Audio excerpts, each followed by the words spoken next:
are fine, and we are hopeless from a distance, but we are stronger, we are.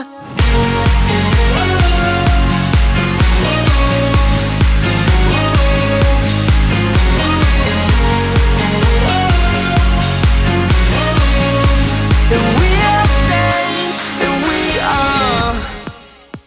I started making music when I was actually 7 years old, when I started playing keyboards.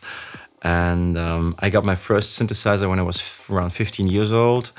And at that time, I was in love with house music, like Chicago house. And I got my first vinyl. That was Farley Jackmaster Funk, Love Can Turn Around.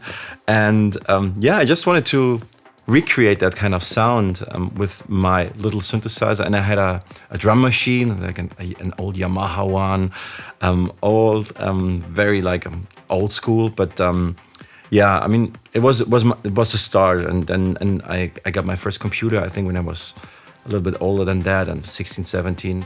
Yeah, I was struggling to create that kind of sound, but I had like kind of a vision that at one day I would maybe be able to do that.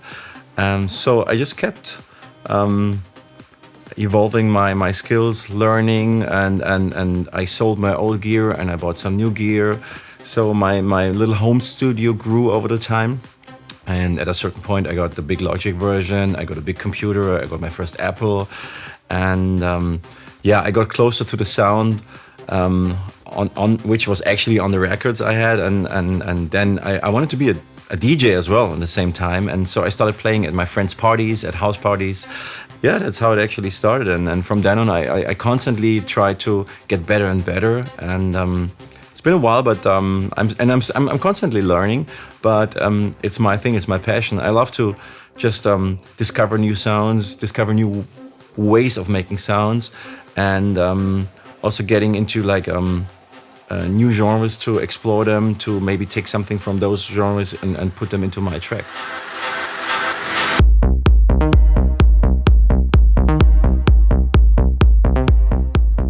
I think the moment when I felt that I could be like a part of the industry was maybe when I got my track signed to Size Records, which was called Agora. I mean, even before that, I had a couple of releases, but on smaller labels, and that was okay. But I never got the feeling that okay, this is it. This is going to be a bigger thing, and this is going to be something I can make a living of. And but when I got on board with Size, I really felt like okay, now you're like part of this big thing, and Size was huge at the moment. I was a huge fan of Steve Angelo and also of Axwell and the whole Swedish House Mafia, all this like new EDM which was coming up at that time was super exciting with all these sounds and the grooves. And I remember going to Ibiza, seeing the guys play, and it was just like it was super exciting at that time. And then after that, I got signed by X-Tone when I did Sing to Me and the remix for Blow Up together with Axwell. And around that year, or these like 1.5 years, were for me were the breaking point in my career, where I felt okay, this could be something, and this might be your future or whatever. And yeah, but I felt like very like satisfied, because all the years before I had done a lot, I had worked a lot and put a lot of efforts into my stuff, and suddenly that all seemed to pay off, you know. Like I got attention from the bigger DJs, I got a lot of support from them, they played my tracks. I think one of the most difficult records for me to do was the remix for Adele for Set Fire to the Rain, because that was such a big tune. And I mean, I love the original, and when my management approached me and told me, okay, we have a request from Adele's management, would you be able, or would you be up for remixing Set Fire to the Rain? I was like, oh my God, yes, of course. But then I started thinking about it, and I was like, wow, this track is so big. And I didn't just want to do another remix and put a beat on something.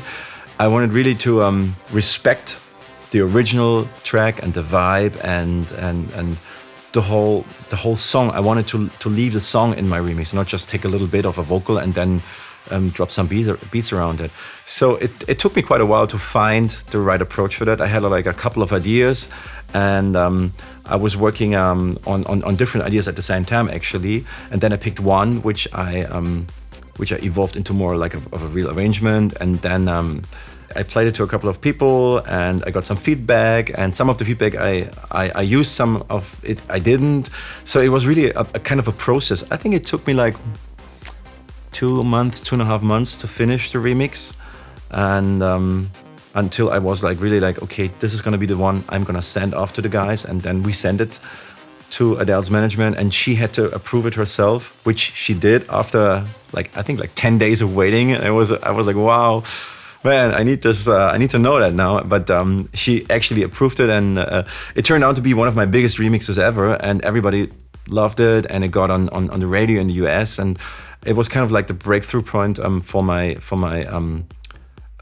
career in the US as well. So I got my first shows then. I got to play EDC, and so it was actually worth the time and all the efforts. But that was quite a challenge.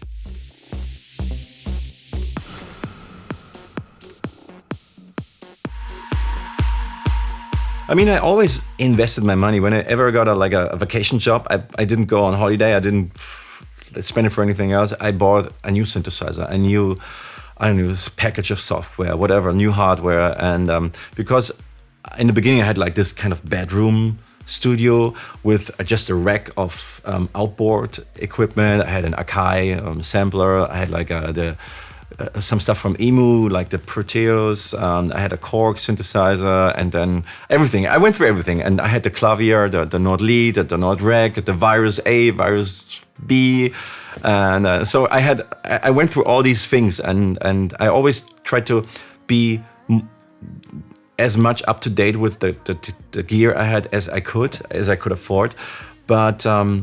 I remember there was a time when I moved to Munich and I rented my first kind of like studio space, and that was when it got a little bit more serious with me. I had my own room, which was not part of my bedroom, and I had a decent set of speakers. And from then on, yeah, I got more into the professional equipment. Instead of having like 5 different reverb hardware units, I had only one. I had like a Lexicon reverb, for example, and as the software stuff got better and better, I moved more and more stuff into my computer. The computers got like even faster, so it was easier to and because the software would have been way cheaper than the hardware unit, so I could afford more stuff, and my skills also grew with the stuff I'm having. And what I'm having right now is I know how to use my stuff, you know, and I think this is one important thing. It doesn't matter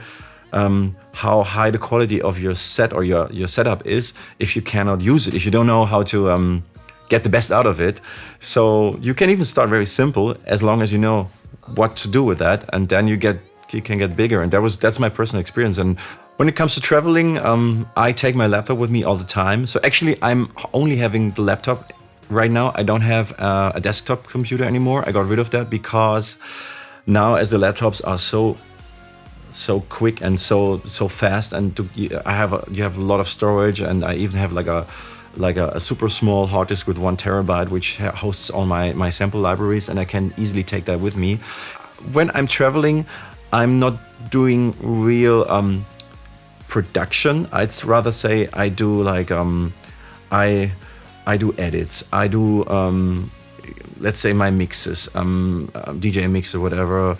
I take care of my sample libraries. I rearrange them, restructure them, like all these like things you have to do. But I wouldn't do that at home when I have my proper studio time. And sometimes I get creative on a flight. You know, you have like this new sample pack or this new library or a new plugin. You fiddle around with it, and then you got an idea. And I put down my ideas. I save them, and once I'm back in the studio, I can get into these ideas and mix them or like produce them in a proper way. Because I need my real space around me. I need my speakers. And I need to feel the low end, and it's just like to have like this your own proper setup. I mean, I can do something in a hotel room, for example, but even there you get distracted. There's someone knocking on the door. You have to be on time for the pickup. There's whatever, something's happening, and so I need my time and to get creative. But still, I can do both. I'm taking my laptop with me all the time.